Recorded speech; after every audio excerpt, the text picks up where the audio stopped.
Olá, senhores estudantes. Estamos aqui dando continuidade à disciplina de Física Geral e Experimental para o curso de Ciências Biológicas. E estamos tratando agora do estudo da óptica, onde a gente estuda a interação da luz com a matéria, só que só do ponto de vista geométrico, que é o que nós vínhamos trabalhando até então, né? Entendemos que a luz ela é uma onda eletromagnética, então a sua natureza ela pode se propagar tanto em meios materiais, que são os que você chama de corpos transparentes, ou mesmo em meio sem a presença da matéria, né, que seria o vácuo. No vácuo, a luz consegue desempenhar o seu maior velocidade, em torno de 3 vezes 10 elevado a 8 metros por segundo de velocidade. Essa também é entendida como sendo a velocidade limite na natureza. Nenhum corpo material consegue alcançar esse valor de velocidade.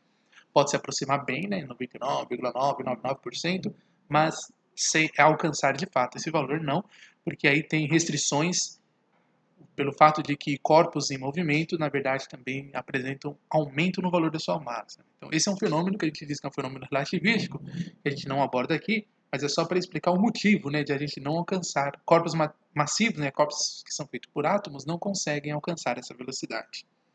Bem, com essas características, né, a gente viu no caso do estudo dos espelhos, na aula passada, finalizamos, né, vimos algumas propriedades com determinadas formas de espelhos específicas, né, espelhos côncavos e os espelhos convexos.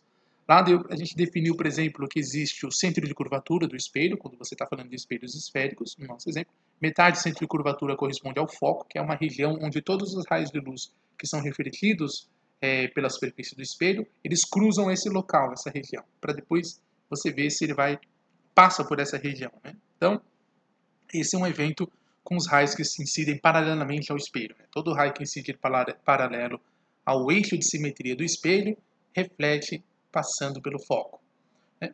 E os raios que incidem na direção do foco, eles sempre saem paralelos ao espelho. Então, o foco tem uma característica geométrica específica que determina esse comportamento dos raios. Aqui nas lentes, né, também acontece esse fenômeno, né? Só que nós vamos tratar apenas os casos onde as lentes são muito finas, que nós chamamos de lentes delgadas, né? Delgado de fino, né? Porque essas lentes finas, elas conseguem nos mostrar os efeitos do desvio do raio de luz pelo fenômeno de refração acontecendo exclusivamente, simplesmente pelo fato da luz estar mudando de um meio material, como o ar, por exemplo, para outro meio material, vidro, por exemplo, se é o material que foi fabricado as lentes, ou de plástico, como o acrílico, por exemplo. Então, então a espessura vai ser considerada fina para esses exemplos, justamente para que a gente não tenha que se preocupar com todo o percurso que o raio de luz teria que fazer no interior da lente.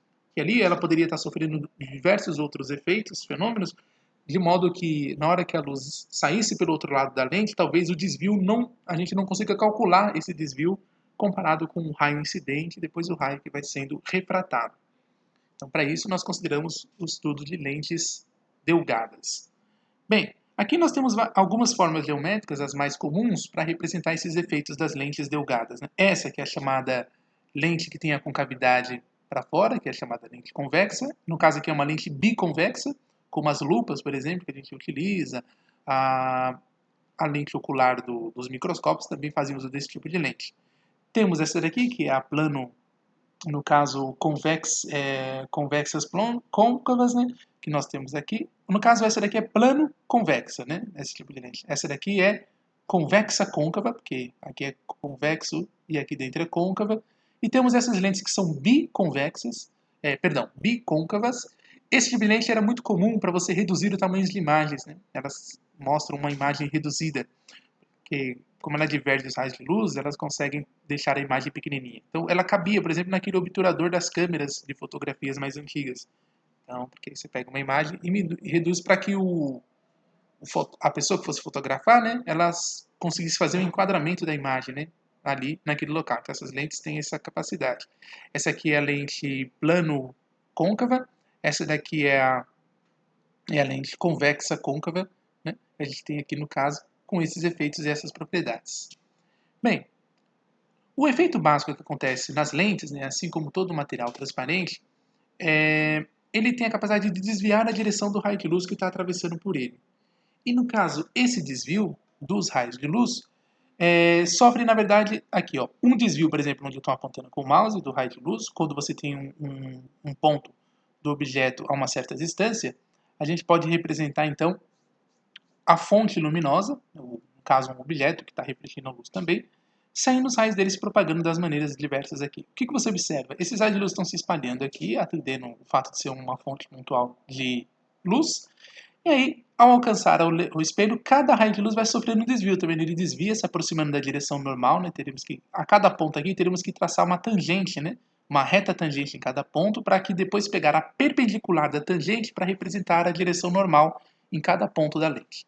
Aí a gente vai verificar que, por exemplo, se a luz está caminhando no ar, que é uma região de menor densidade, para o vidro, que é uma região de maior densidade, podemos ter que o raio de luz se aproxima da direção normal, porque ele está saindo de um meio menos refringente para um meio mais refringente. Depois que a luz sai da lente, ela, no caso, sai do meio mais refringente, que é o vidro, e volta para o meio menos refringente, que era o ar. Se isso aqui fossem superfícies planas do espelho, a gente teria que o ângulo de volta aqui seria o mesmo ângulo de incidência, né, deslocado para cá. Só que dessa vez, como a lente é uma superfície curva, eu sempre vou aproximar em direção à normal naquele ponto. Então, a normal aqui não é a mesma daqui, né, do raio incidente, do raio refratado. Então, acaba dando esse efeito. Por exemplo, você ser capaz de pegar um raio que está divergindo, né, se espalhando aqui, e fazer ele convergir de tal modo que ele fique se deslocando paralelamente. Tá vendo? E aí, temos esse efeito de ter os raios, no caso, sendo convergidos. Né? Pelo princípio da reversibilidade dos raios luminosos, você também poderia ter a cena ao contrário, né? Você ter esse tipo de situação aqui, ó. Os raios são incididos paralelamente ao eixo de simetria da lente e ela converge para um ponto, tá vendo? A luz. E nesse processo de convergência é chamado ponto focal, no caso dessa lente.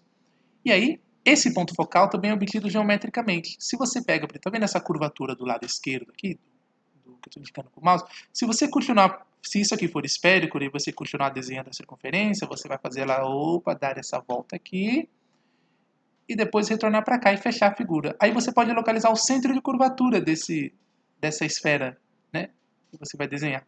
Aí o centro de curvatura, metade dela corresponde ao ponto focal. Tá? Metade do raio dessa circunferência. O mesmo vale para outra aqui, né? Então você teria a ideia de dois pontos focais. O mesmo vale aqui no caso para o espelho, para a lente côncava, né? Se você continuar aqui prolongando, você forma aqui a circunferência perfeita aqui em torno dele. E aí metade da centro de curvatura corresponde ao foco que a gente está observando aqui.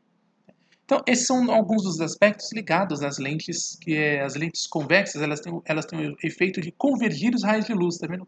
Juntar eles num ponto.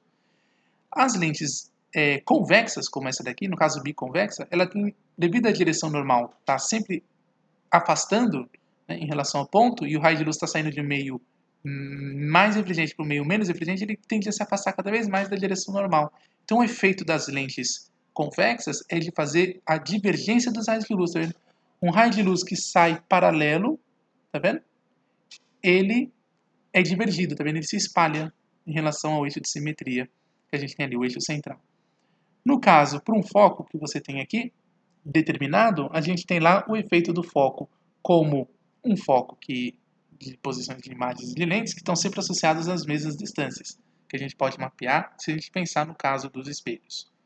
Aqui veja que no caso do espelho da lente divergente, se você incidir sobre ela um feixe de luz divergente, né, aliás, convergente, ele sai paralelo. Tá vendo? A tendência de convergir, na verdade, ele sai também paralelo. Tudo é efeito geométrico que também ocorre. Aí vai depender, no caso do interesse. Né? Então, por exemplo, aqui, se tem uma pessoa de 2 metros de altura aqui na frente, né, dessa lente, né, a gente vai perceber o quê?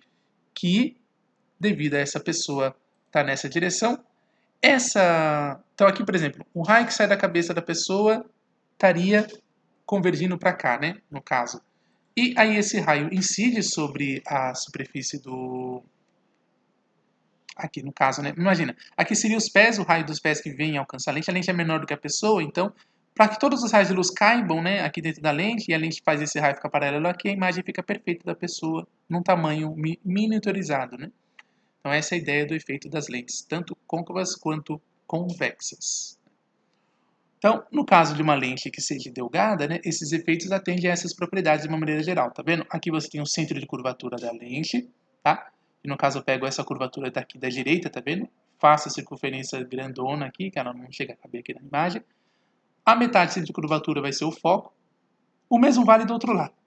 Aqui você pega uma outra circunferência que você representa contornando esse lado esquerdo da lente aqui no nosso ponto de vista. Você vai encontrar o centro de curvatura aqui e metade é o foco também. Então são dois focos que você tem para uma lente biconvexa. Tá bom? Cada concavidade, cada curvatura tem o seu foco, né, representado. É isso que eu quero dizer. E aí, o foco está aqui. Veja, um raio de luz que incide paralelo na lente, ele passa pelo foco, tá vendo? O contrário também é verdade. Um raio que incide pelo foco, ele vai sair paralelo, tá? Esse é um efeito ligado ao que acontece com as lentes, né? Olhando com mais detalhes um determinado ponto de raio de luz, veja, mesmo que tenha a curvatura aqui da lente, aqui está aumentando a imagem ampliada, tá vendo? Aqui você tem que desenhar a linha normal, que é essa linha tracejada. Você pega a tangente, aqui a curva, nesse ponto, e a perpendicular à tangente é a direção normal. Tá vendo? O raio de luz incide, por exemplo, nessa direção aqui, no caso paralelo à lente, ao eixo de simetria aqui da lente, o eixo central. Ele vai sofrer um desvio, ele vai se aproximar da normal. Veja que esse raio aqui dentro aproximou da normal. Quando chega nesse ponto, você tem que traçar uma outra tangente a esse ponto e aqui traçar a nova linha normal que tem aqui. Aí, quando sai do meio mais refringente para o meio menos refringente, o raio de luz se afasta do normal. Por isso que você tem esse efeito de um raio paralelo, depois ele sai, e necessariamente passando lá na frente pelo foco, que vai estar aqui mais à frente, que é o que você vê nessa cena. Tá? Então, esse é o efeito detalhado. No caso das lentes côncavas, um raio de luz que incide paralelo, ele é divergido. Tá vendo? Ele afasta aqui da normal. Pela mesma razão, tá vendo? Olha, aqui você traça uma tangente a esse ponto, a linha normal está aqui, ó, a linha tracejada. O raio de luz vem, ele incide e ele se aproxima da normal. Então, e depois, nesse ponto, você traça uma outra reta tangente, aqui a perpendicular, que é a normal, a tangente, e aí aqui você tem o raio de luz se afastando da normal, porque sai para o meio menos divergente novamente. Aqui você tem um efeito de divergência do raio de luz. Tá, ok? Então, nesse caso, a gente equacionando isso, a gente tem essas relações que envolvem que P seria a distância de um objeto até a lente, que você vai determinar. O I seria a distância da imagem até a lente e o F é a distância focal, que a gente já viu que é metade do centro da curvatura, tá? Que a gente tratou aqui. No caso das lentes bicôncavas, né, a gente tem um foco que a gente precisa determinar de que maneira. O foco é a região onde os raios de luz se cruzariam, por exemplo, no efeito geométrico que nós temos. No caso das lentes, quando a imagem, quando os raios de luz divergem, né, a gente não tem o cruzamento dos raios aqui para frente, né, de onde os raios estão se propagando. Então, o cruzamento que nós vamos imaginar aqui dos raios de luz é pelo seu prolongamento e não pelo cruzamento real. Então, isso mostra que o foco de uma lente côncava ele é virtual, ele não é real. Tá certo? Então a imagem pode se formar, por exemplo, nessa região aqui, no mesmo lado onde você colocaria o objeto, por exemplo. Então você tem a imagem sobressaindo, assim, no caso, né, você tem a sensação de que a imagem está sobressaindo da lente. Né? Então aí você teria a chamada imagem virtual sendo formada. Bem, em termos de equações, nós temos essa relação que é a mesma usada nos espelhos, se você lembrar da aula passada, tá? Para a obtenção das lentes. Aí, no caso, 1 sobre a distância focal também pode ser entendido dessa forma, né, que seria a equação dos fabricantes de lentes. Eles levam em conta que as lentes nem sempre são delgadas, elas podem ter uma espessura maior. Então, eu vou ter que contabilizar que eu tenho que levar em conta o índice de refração da lente menos o fator 1 multiplicado por essa razão. 1 sobre o raio de curvatura da lente menos 1 sobre de cada lado, né, de um lado da lente e do outro também. Então, os fabricantes têm que trabalhar com uma equação mais precisa em relação a isso. Né? Bem, determinados instrumentos ópticos podem ser construídos a partir daí. Né? Por exemplo, uma lupa, né, que você pode pensar aqui como uma lente biconvexa. Você tem lá um objeto que está aqui numa certa distância, por exemplo, colocado antes do centro de curvatura da lente. Veja, um raio de luz que incide passando pelo foco da lente, ele vai sair aqui, ó, nessa direção. Na verdade, ainda não está no foco, está numa outra região qualquer. Aí esse raio de luz vem e cruza e forma a imagem aqui para baixo.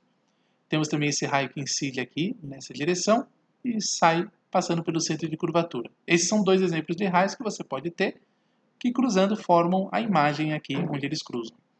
Os raios mais conhecidos que você pode usar, na verdade, é um raio que incide paralelo ao eixo, ele passa pelo foco, né? Seria mais interessante de representar. E o raio que passa pelo foco, ele sai paralelo. Esse seria um exemplo mais interessante de representar uma imagem formada. No caso das lentes bisconvexas com o objeto colocado antes do centro de curvatura, ele forma uma imagem que é invertida, ela é uma imagem real, tá certo? porque ela se formou onde houve o cruzamento dos raios de luz propriamente. Então essa imagem eu posso projetar em um anteparo, por exemplo. Não é à toa que você pega uma lupa e você pode, por exemplo, projetar a imagem que ela gerou amplificada, por exemplo, sobre uma superfície de um papel, por exemplo. Então toda imagem que pode ser projetada nós chamamos de imagem real. Então o olho humano, por exemplo, ele tem o cristalino, ele é uma estrutura de lente, no caso, biconvexa. Porque essas lentes biconvexas vai projetar uma imagem que eu quero que, de propósito, a imagem seja projetada em cima da retina. Aí a retina tem as células sensitivas, né, que são os cones e bastonetes, que são as estruturas neurais na superfície da retina, que vão depois traduzir isso em impulsos elétricos que vão ser enviados ao cérebro via o nervo óptico, né? Então, esse é um dos aspectos ligados ao que você chama de imagem real. No caso da lente biconvexa, um dos interesses é produzir uma imagem amplificada, por exemplo, ou simplesmente organizar a imagem para que os raios entrem de forma coerente. No caso das lentes biconvexas, e eu coloco o objeto também antes do centro de curvatura dele, o raio de luz que incide paralelo, ele vai sair na direção do foco. Só que aqui não está bem desenhado o paralelo, né? Mas o autor aqui acho que não quis representar ele, né? Mas vamos pensar num raio que sai aqui exatamente paralelo, tá? Ao invés desse aqui, para mostrar para vocês que a curvatura desse raio, quando eu fizer o prolongamento, ele passa pelo tal do foco virtual, que seria esse ponto aqui. É uma maneira melhor de representar um raio saindo, tá? O mesmo vale quando o raio incide pelo foco virtual da lente, que aí ele vai sair, no caso, divergindo aqui. Aqui está sendo um exemplo aleatório, né, de um raio, um ângulo qualquer, que simplesmente está divergindo, simplesmente está se afastando da normal naquele ponto de observação aqui também. De toda forma, você não vê a imagem se formar nesse local. Então, o que você teria que fazer? Você teria que fazer o prolongamento do raio de luz para fazer o cruzamento aqui nesses locais, tá vendo? Veja que no caso das lentes bicôncava, ela forma uma imagem direita, como você vê aqui, cabeça para cima, essa também de cabeça para cima, menor e virtual, porque aqui não é o local onde os raios de luz se cruzou, né? Porque eles não vão se cruzar, na verdade. Então, o cérebro da gente acha que a imagem está aqui, tá certo? Nessa posição. Então, essa interpretação. O que eu digo cérebro é, claro, você está usando a lente na frente dos olhos e observando a minha imagem. Então, você tem a imagem se formando aqui, sobressaindo da lente. Essa imagem não pode ser projetada. Eu não posso vir aqui com o anteparo e colocar aqui e projetar. Tá certo? Esse é o aspecto ligado ao que você chama de imagem virtual. Ela não tem a sua projeção definida, né? Bom, outro aspecto, outras relações é observar as posições do objeto, né? No caso aqui, da lente biconvexa, que seria um outro exemplo, seria mostrar esses casos aqui, né? Onde você tem um objeto que é colocado entre a distância focal e a lente, né? O vértice da lente aqui. Quando você coloca o objeto nessa posição, o raio que incide paralelo, ele tem que convergir passando pelo foco da lente. Até aí tudo bem. Estaria aqui desse outro lado. E um raio que incide, por exemplo, numa posição qualquer, tem essa direção desviada. Ou mesmo um raio que passasse pelo centro da lente não sofreria desvio. Aí você teria um raio aqui para revisar. De toda forma, com pelo menos 2 raios eu consigo fazer o cruzamento deles para ver onde forma a imagem. No caso da lente biconvexa, estando o objeto entre a distância focal e o vértice da lente, você também não consegue ter o cruzamento dos raios aqui. Há um efeito de divergência dos raios. E aí você teria que fazer a formação da imagem pelo prolongamento dos raios, tá vendo? Ao prolongar os raios, você vê que forma uma imagem direita, porque ela também está de cabeça para cima, maior e é virtual. Eu também não posso projetar essa imagem, tá certo? Então, quando você olha para uma lente quando o objeto está nessa posição, você olha pela lente, você tem a sensação, né, que que o efeito, né, da imagem que você vê nos olhos é como ela está sobressaindo da lente, tá? Essa sensação que você tem. Bem, então esses são alguns efeitos ligados no caso, um instrumento óptico como a lente, por exemplo, tanto a biconvexa quanto a lente bicôncava, tá? Que é a ideia que a gente tem da formação. No caso das lentes bicôncavas, né, elas sempre formam uma imagem direita, menor e virtual. Esse é um aspecto aqui.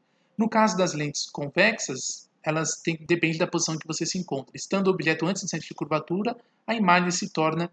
se fosse exatamente em cima do centro de curvatura, seria do mesmo tamanho, mas como está antes, ela pode se formar maior. E aí, ela fica invertida sempre, tá? Então, nessas posições. Estando entre o foco e a lente, aí a imagem fica maior, direita e virtual. Tá? Sobre o foco não forma imagem nem na lente biconvexa e nem na lente bicôncava. Tá? Não tem essa formação.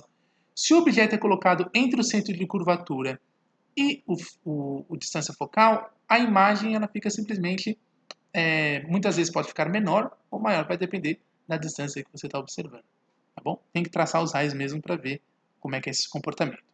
A regra dos raios é sempre as mesmas que a gente viu no caso das lentes, dos espelhos, perdão, tanto côncavo quanto convexo. As regras é a mesma, né? Então a gente pode ver a regra que é a seguinte, do ponto de vista geométrico, que um raio paralelo ao eixo central da lente passará pelo ponto focal, que é uma das coisas que a gente viu. Segundo, um raio que passa pelo ponto focal sairá da lente paralelo ao eixo central, certo? E também um raio que incide diretamente no centro da lente passa através dela sem ser desviado. Essas são algumas observações que a gente associa à imagem, né? No caso das lentes, tanto um lado quanto o outro é sempre uma região real, né? Diferente do espelho, né? Que um lado é a região real, onde o objeto habita, né? Vamos dizer assim, e a imagem que são espelhadas, ela é uma região virtual. Então, o espelho sempre tem essa relação que a gente tem que ver. No caso das lentes, não. Ambos os lados são regiões reais. Ainda assim, você pode formar imagens virtuais, que são aquelas imagens que sobressaem a lente, né? Não ficam do outro lado, né? Na região real do outro lado, que é simplesmente a imagem que você pode projetar. Ok? Esse é um dos aspectos ligados à definição de imagem virtual e imagem real. Bom, alguns instrumentos ópticos a gente pode ver e ser utilizados aqui para a gente tratar, que é o caso da câmera fotográfica, por exemplo, né, cujo mecanismo dela, o princípio, né, no caso, né, se baseia nessa relação aqui. Né? Você tem, por exemplo, uma região onde você tem, sei lá, no caso do olho humano, poderia ser tratado como uma câmera escura também, mas vamos olhar aqui para uma câmera escura na forma cúbica. Né? O que você faz com uma câmera escura? Você coloca aqui uma abertura, né? Você coloca aqui, né, um obturador, que a gente chama, né, uma abertura, e aí essa abertura vai fazer com que nem todos os raios de luz do objeto que está sendo refletindo uma luz, né, sobre ele, seja ele uma fonte luminosa diretamente, como uma lâmpada, ou seja apenas um objeto iluminado pelo ambiente, a gente tem nesse caso que nem todos os raios de luz atravessam o orifício para poder ter projeção da imagem aqui no fundo da câmera escura, né, no caso da câmera fotográfica. Então qual que é o procedimento? Se fosse depender só do orifício, então nem todos os raios de luz atravessariam. Mas de toda forma, só com o orifício aqui na caixa, os raios de luz iam acabar entrando na caixa e sofrendo sempre esses cruzamentos, tá vendo? Sempre ia haver o cruzamento dos raios de luz. O raio de luz que vem na parte inferior do objeto cruza para a região superior aqui na caixa para bater aqui no fundo da caixa. E o raio de luz que vem na parte superior do objeto cruza o orifício para encontrar e bater aqui na parte inferior. Então sempre vai formar uma imagem invertida, só com a presença de um orifício relativamente pequeno, né? Para você ter o efeito da imagem sem haver um excesso de luz, né? Você pode pôr aqui um material sensível à luz, né? Um material fotográfico, por exemplo, né? Que no nitrato de prata, por exemplo, ele é sensível à luz. Ele escurece com a presença da luz, né? Dependendo da intensidade que você incidir a luz aqui, ele escurece mais ou escurece menos. Então você consegue formar uma densidade de cores, né? A região que estiver mais escura representa um lugar que recebeu muita luz. Então quer dizer que o objeto era claro, ele tinha cores claras.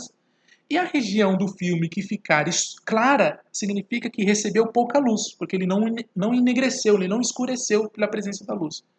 Então aí a região clara do filme representa um lugar que recebeu pouca luz. Aí você diz que o objeto ele é relativamente escuro. Então veja que os procedimentos químicos para fazer a reação de fixação da imagem, ela faz o negativo das informações que vieram da imagem original. Então o que é claro é registrado escuro no filme e o que é escuro na imagem, no objeto, é representado na cor clara no filme. Isso porque, nesse exemplo que eu estou dando para vocês, que é o que aconteceu na maioria dos filmes fotográficos que foram desenvolvidos ao longo do século XX, século XIX, século XX, né, essencialmente, o que acontece? Fazem uso de materiais que escurecem com a presença da luz. Se eu pensasse num filme que clareasse com a presença da luz, né, ao invés de escurecer, aí não teria o negativo, né? O claro corresponderia ao claro e o escuro corresponderia ao escuro. Mas não é o que a gente vê aí no mercado, né, que foi desenvolvido e colocado para as pessoas poderem também usufruir dessa magia de fazer fotografias, né? Bem, então esse efeito acontece só de ter um orifício na caixa e aí nem todos os raios de luz entram e tá esse efeito de cruzamento sempre vai ocorrer. Isso também acontece no caso do olho humano. A pupila tem uma abertura que é com certeza muito menor de qualquer pessoa que estiver na minha frente ou estiver observando ela, por exemplo, né? E aí, então, o raio de luz sai do pé dela, vai ter que alcançar o meu olho, passar pela pupila e ir para a região superior da retina. O raio de luz sai da cabeça da pessoa, que é mais alto, vai passar pelo orifício que é a pupila e vai para a região inferior da retina. Então, a imagem formada no fundo da retina também é uma imagem invertida, ok? E aí, por conta disso, esse efeito de inversão da imagem é inerente a você ter restringido a passagem dos raios de luz. E aí eu vou ter que projetar um objeto grande numa superfície pequena. E com os raios de luz sendo filtrados, só uma parte deles que vão ser capazes de atravessar o obturador, que é a região, no caso do olho humano, seria a pupila, no caso da câmera fotográfica, o obturador propriamente dito. Então, eu posso inclusive controlar, né, a passagem de luz por esse obturador para melhorar a nitidez da imagem, né? Porque não adianta chegar aqui uma carga muito grande de raios luminosos e acabar queimando o filme, o famoso queimar o filme, né? Que acontecia muito nessa época. Então, um obturador que não souber regular, né, a intensidade luminosa que está aqui no ambiente, né, ele pode acabar, por exemplo, fazendo uma reação química no filme, né, muito grande a ponto de produzir um escurecimento que não representa mais a imagem real, né, que está ali. Então a foto sairia, depois da revelação, sairia com manchas que não corresponde à imagem real que ele tinha fotografado, né? Então, isso pode acontecer de duas maneiras, basicamente. A câmera com o obturador não regulado adequadamente para controlar a iluminação e também na hora que o filme é retirado, né, da cápsula, né, onde ele é colocado pela própria câmera. A câmera enrola, ela faz a revelação, pega o filme e coloca dentro de uma cápsula, né? As câmeras faziam aquele barulhinho, né, de rebobinar o filme, né? E aí vai para um local onde um especialista consegue tirar esse filme num ambiente escuro, onde ele vai minimizar o efeito de continuar danificando a imagem, né? Então ele entra numa sala escura, aquela tonalidade vermelha que o pessoal já viu em filmes por aí, ou mesmo quem já trabalhou, né, diretamente com fotografia, que caso esteja me ouvindo aqui nessa aula, vai entender o que eu estou querendo dizer, né? Que é você ter ali um filme que com baixa sensibilidade a pessoa faz a revelação rapidamente, porque sabe que o filme vai estragando com o tempo.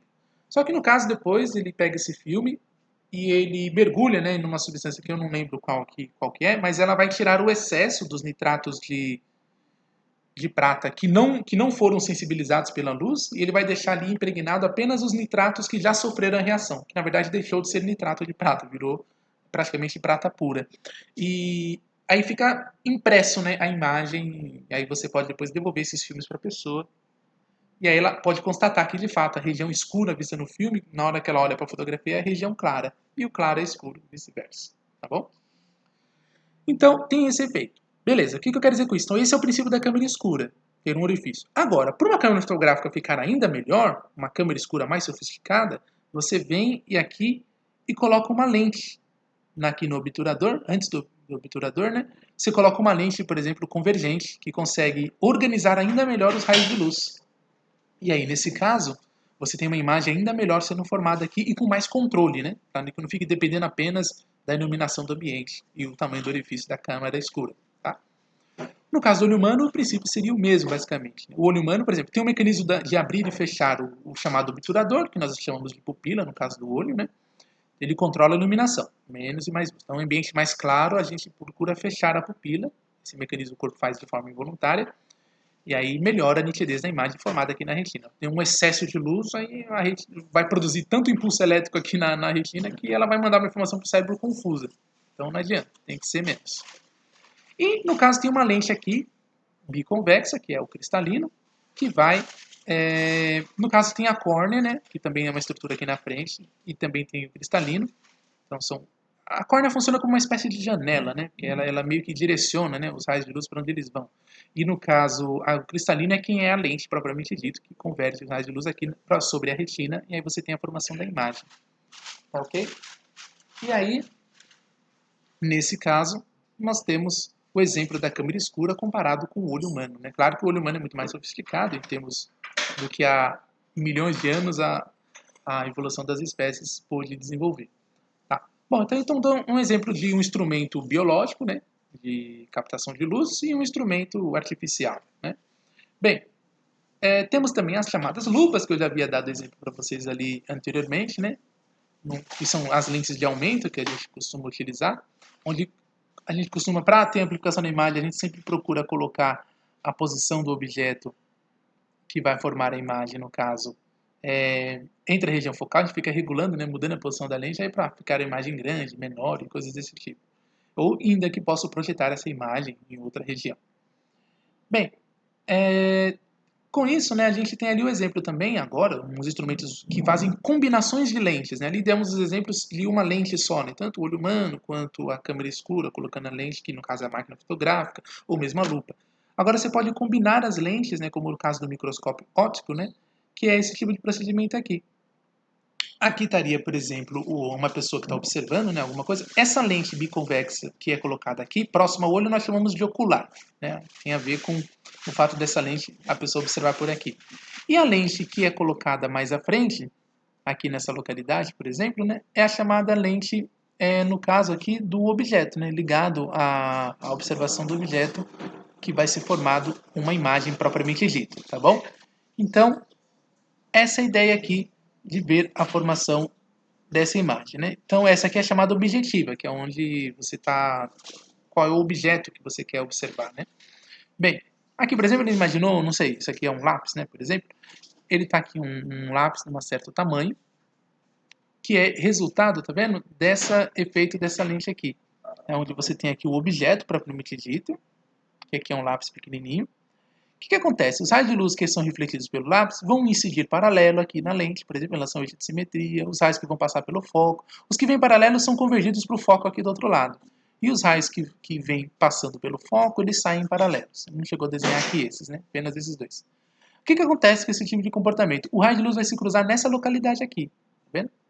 E se tratando de uma lente biconvexa e um objeto que é colocado, no caso aqui, né, no caso antes do centro de curvatura, então essa lente aqui tem que ser pequena, tá certo? Não pode ser uma lente grande, tem que estar na ordem de grandeza.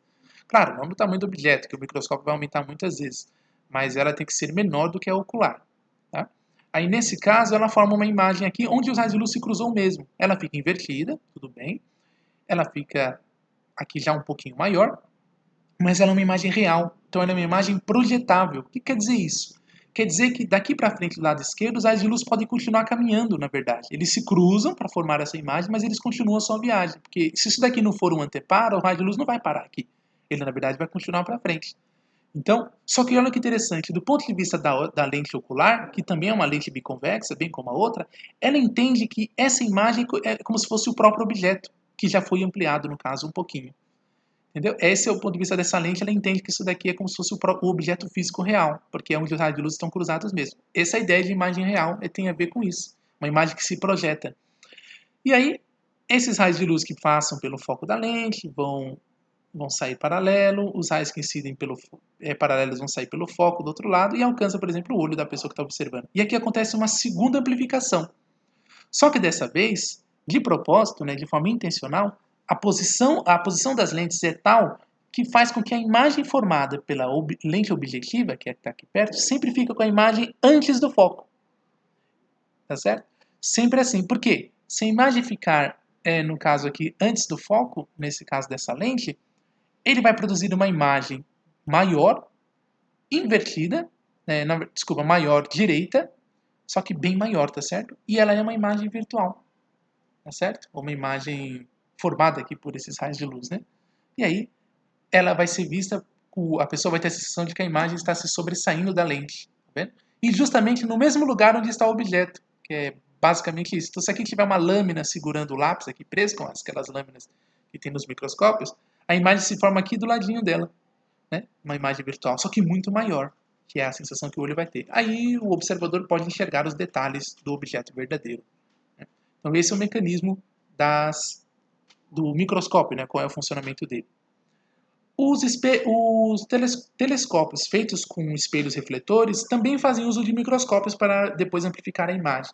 Só que no caso do espelho côncavo, né, que é usado nos telescópios refletores, o espelho côncavo vai convergir os raios de luz na região bem próxima ao foco do espelho, Lá você coloca um espelho plano que desvia esses raios de luz para uma mesa, por exemplo, vamos dizer assim, né? Uma mesa que vai ver a imagem tipo de uma estrela bem pequenininha. Depois na mesa você coloca um microscópio como esse daqui. Aí no caso a imagem projetada na mesa poderia ser a imagem da estrela, tá vendo que o telescópio projetou. Aí o microscópio faz o mesmo efeito. Ele amplifica essa imagem, que é real, que foi projetada, forma uma outra imagem real projetada invertida, que depois forma uma imagem virtual para o observador, que seria, por exemplo, um computador, né, que vai fazer a leitura da imagem. E a imagem pode ser amplificada também. Tá? Então, na verdade, os telescópios refletores fazem uso também do princípio do microscópio, como você está vendo aqui. Tá ok? Seria uma brincadeira, né? Não vou fazer uma analogia aqui, mas seria você pegar um espelho, colocar numa noite estrelada, um espelho assim virado para cima, em direção ao céu, e você ficasse com a lupa, né? Tentando ver a amplificação das imagens no espelho plano. Né? Claro que um instrumento como esse é muito ruim, né? E usando só uma lente e um espelho plano, né? O espelho nem está ajudando a concentrar os raios de luz, né? Porque o segredo para você pegar uma imagem muito longe e muito pequenininha, como é o caso das estrelas, a luz que chega até você é muito pouquinho, né? Porque a estrela está muito longe. A luz dela, se você estivesse perto da estrela, seria como o Sol, né? Porque é extremamente intensa, muito brilhante. Mas como essas estrelas estão a milhões e milhões de quilômetros de distância da gente, então elas, tipo, só uma parcela muito pequenininha do raio de luz dela chega até nós. Mas eu posso, usando um grande espelho, uma grande superfície, curvo, eu capturar o máximo que eu posso desses raios de luz e concentrar num espaço pequenininho. Só que, é claro, eu tenho uma imagem bem nítida, num espaço pequeno, só que ela continua pequena. Então, para o olho humano, depois eu coloco um microscópio como esse para ampliar essa imagem pequenininha que foi projetada de alguma maneira pelo telescópio. Aí eu amplifico a imagem. Um outro exemplo é eu construir um telescópio feito de lentes propriamente dito, que é o caso das lunetas, por exemplo. Né? Então, lá nas lunetas, o princípio é esse daqui também. Tá certo? Faz uso de duas lentes, uma ocular e uma... E simplesmente você olha diretamente através das lentes, por essa ideia também de amplificação de imagem. Tá? A luneta parte do mesmo princípio.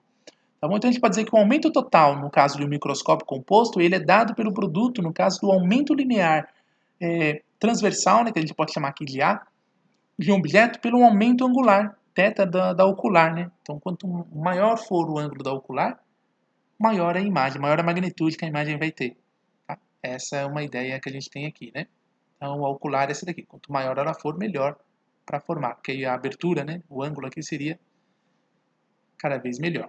Tá bom? Também a gente pode pegar essa amplitude e o ângulo, né, respectivamente aqui no caso dessa relação, e obter que a magnitude da imagem, que é o tamanho dela, vai ser igual a menos a distância da primeira imagem, que aqui no caso foi gerada. A primeira imagem é essa daqui, que ficou entre a ocular e a objetiva. Tá? Então, essa é a primeira imagem que formou. Porque do ponto de vista da lente ocular, ela entende que essa imagem, na verdade, é o próprio objeto, certo? E a razão com a posição do objeto, a distância que o objeto está, no caso, o objeto 1. E por esse fator aqui, né, 25 sobre a distância focal mais o fator 1, né? No caso, essa composição me dá a magnitude, no caso de um microscópio composto. Composto porque ele é formado por duas lentes, nesse exemplo, né? A magnitude também pode ser escrita dessa forma, né? No caso, quando você tem aqui, em geral, I1 ele é aproximadamente igual ao tubo, né? No caso, né? É igual ao tubo do microscópio, o tamanho, né? O tamanho do tubo do microscópio, propriamente dito, né? Então, a gente pode ser estabelecido corretamente, né? Que em 16 centímetros aqui, né? O O1 ele é praticamente igual à distância focal, né? Do objetivo. Então, dessa forma, né? Dá para escrever assim, né? Esse fator menos 16 sobre a distância focal, OB, vezes, né? 25 sobre FOC mais 1, né, que a gente pode ver ali na imagem. Bom, o sinal de menos aqui ele indica que a imagem final ela é invertida em relação ao objeto inicial. Né? E é o que aconteceu de fato. Né? Então, aqui foi o que faltava falar para vocês referente a alguns instrumentos ópticos, que é da aplicação da ótica propriamente dita. Nós estudamos a ótica aqui do ponto de vista geométrico. Tratamos a luz, basicamente, como sendo um raio de luz, que é um vetor que representa ela, que só diz para onde ela está se deslocando, e desenhamos apenas alguns raios que saem do objeto, alguns raios especiais que já não são capazes de nos ajudar a construir a imagem. Que são os raios que incidem paralelo sobre a lente ou mesmo no espelho. Eles são refletidos, no caso do espelho, passando pelo foco. No caso da lente, eles são refratados também passando pelo foco. Tá? Os raios que incidem pelo foco na lente, eles são refratados paralelos para o outro lado. No caso dos espelhos, os raios que incidem pelo foco do espelho é refletido paralelo. E os raios que passam pelo vértice, eles refletem com o mesmo ângulo, só que o lado oposto. Né? E assim por diante. Né? Com esses 3 raios, já somos capazes de construir as imagens apropriadas. Porque onde os raios de luz se cruzarem, é a formação da imagem. Se o raio de luz se cruzou de fato, forma uma imagem real, é aquela que você pode projetar. E quando o raio de luz não for capaz de cruzar na região que ele se propaga, você faz o prolongamento para trás, né, dos raios. Né? E esse prolongamento você representa com linha tracejada. E na hora que esse prolongamento se cruza, forma uma imagem também. Só que não é uma imagem real. É uma imagem que não pode ser projetada. É uma imagem virtual. Ok? Então é o que aconteceu aí no microscópio, por exemplo. A imagem final que foi gerada é uma imagem virtual. E aí, você não pode pôr um anteparo ali na frente, por exemplo, né? Onde ficou, tá vendo o desenho desse lápis grandão? Você não consegue pôr uma folha de papel aqui e achar que na folha de papel vai ficar desenhado a imagem. Não, porque essa imagem não é real, ela é virtual. Mas o cérebro, que é o observador aqui, né? O observador que está vendo a imagem, ele jura de pé junto que o objeto está aqui, ó, bem grandão, nessa posição, tá bom? Então essa é a sensação que vai ter o observador. É isso que a gente define por imagem virtual. Tá bom? Então, na próxima aula, a gente vai fazer a proposta dos exercícios que eu vou passar para vocês e a gente faz a finalização desse capítulo 4, né, que é o capítulo sobre ótica, tá bom? Então, até a próxima.